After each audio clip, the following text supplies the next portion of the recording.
माननीय उपमुख्यमंत्री, माननीय मंत्री महोदय, माननीय मुख्य सचिव, डीजी, सर्व वरिष्ठ अधिकारी, लिंकवर असलेले सगळे म्युनिसिपल कमिशनर्स, कलेक्टर्स, एसपीज, जिल्हा परिषदेचे सीओज, आज अतिशय आनंदाची गोष्ट आहे की आपल्या संपूर्ण प्रक्रियेमध्ये आपण सातत्याने तंत्रज्ञानाचा जास्तीत जास्त उपयोग करून नागरिकांचं जीवन कसं सुकर करता येईल याचा प्रयत्न करतो आहोत। आणि त्या अंतर्गत आज जे काही इनिशिएटिव्ह आता आपण या ठिकाणी हाती घेतले ते खूप महत्त्वाचे आहेत।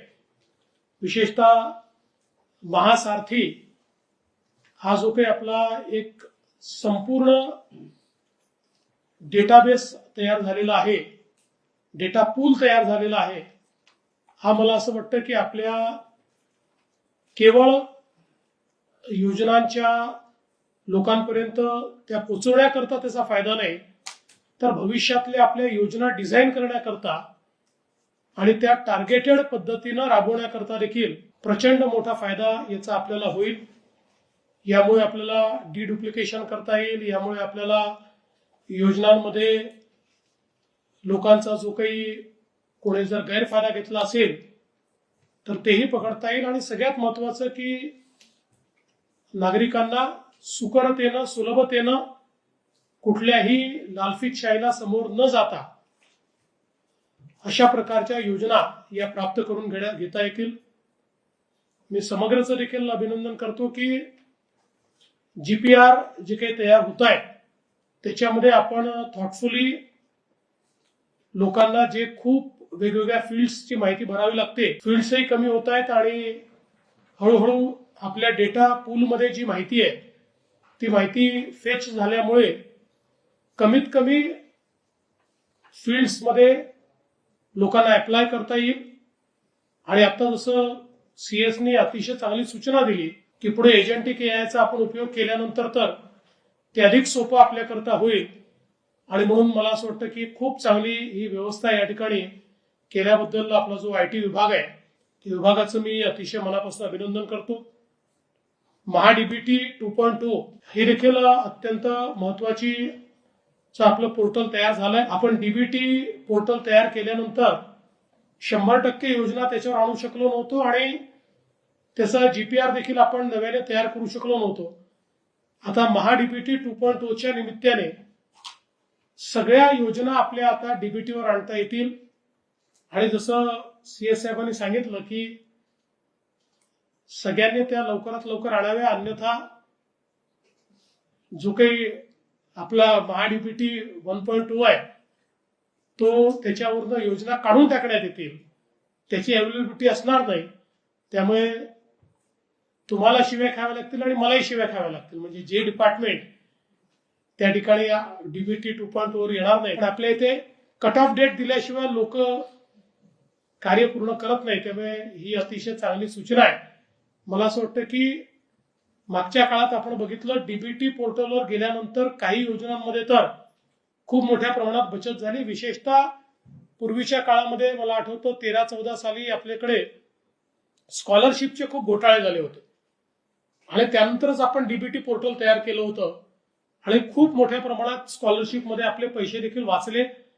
त्यामुळे या सगळ्याच योजना डीबीटीवर गेल्यानंतर निश्चितपणे त्याच्यामध्ये ट्रान्सपरन्सी येईल आणि लोकांना कुठल्याही अडचणींचा सामना हा करावा लागणार नाही।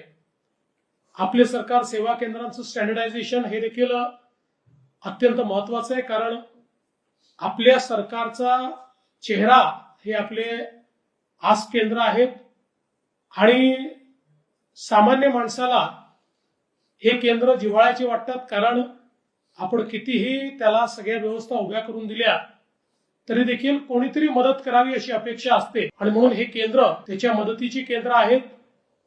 त्या केंद्रांमध्ये सगळ्या व्यवस्था असाव्यात, त्याच्यामध्ये एक स्टँडर्डायझेशन असावं, सुटसुटीतपणा असावा आणि एका कॉम्पिटिटिव्ह मोडमध्ये प्रत्येकाला आपलं केंद्र चांगलं झालं पाहिजे याकरता इन्सेंटिव्ह असावा।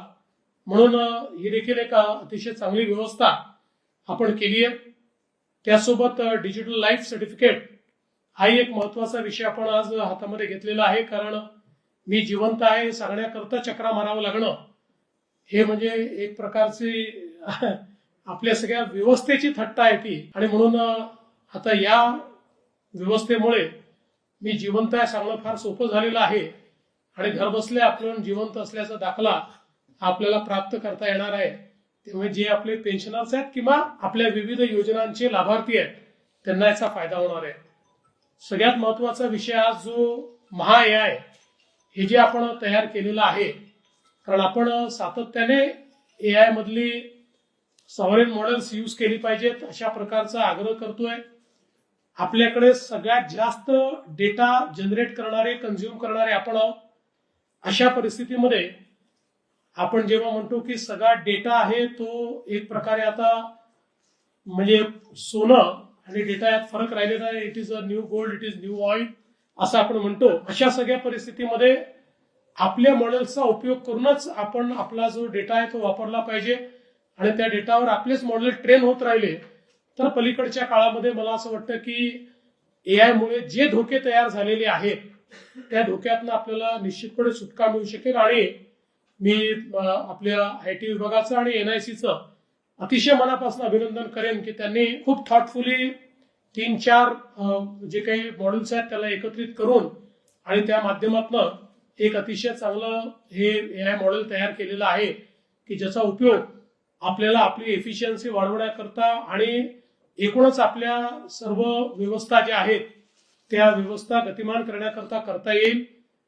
आणि मला असं वाटतं की जसं जसं याचं ट्रेनिंग होत जाईल तसं अधिक याचा जो काही उपयोग आहे आपल्याला चांगल्या पद्धतीनं करता येईल.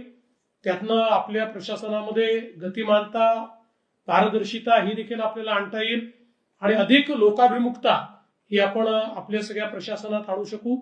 त्यामुळे हे खूपच चांगलं एक कार्य केल्याबद्दल त्यांचं मी मनापासून अभिनंदन करतो. आणि आजपासून आपल्या सगळ्यांना हे उपलब्ध करून देण्यात आलेलं आहे.